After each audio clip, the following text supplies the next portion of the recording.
Γεια σας παιδιά, είμαστε καινούργιοι YouTubers, οι KSers και σήμερα θα σχολιάσουμε τα είδη παιχτών στο LOL.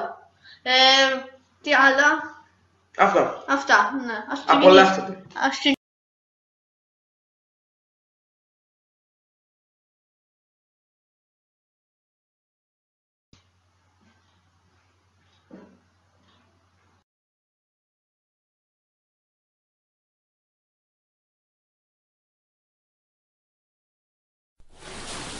Πολύ κουραστική σήμερα ημέρα. Άντε, ένα game LOL.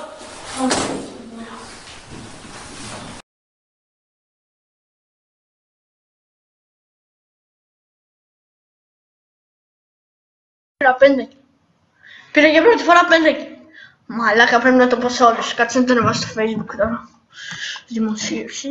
Πήρα 5 kill.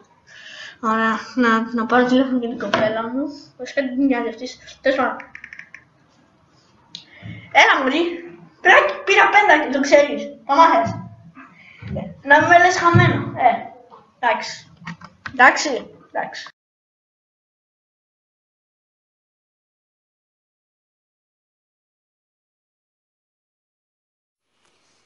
Ρε μαλάκα, έχω 0,25 και δεν με βοηθάνε. Εγώ φταίω. Το γάμο το support μου μέσα στο διάλο.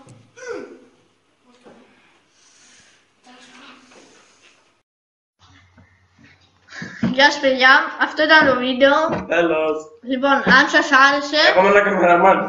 Εντάξει. Αν σας άρεσε, κάντε like, share και κάντε μια δημοσίευση στο Facebook. Θα φτιάξουμε Μη μια... σε τι κάνω τη δημοσίευση στο Facebook, Ρε άστο, δεν το έχεις.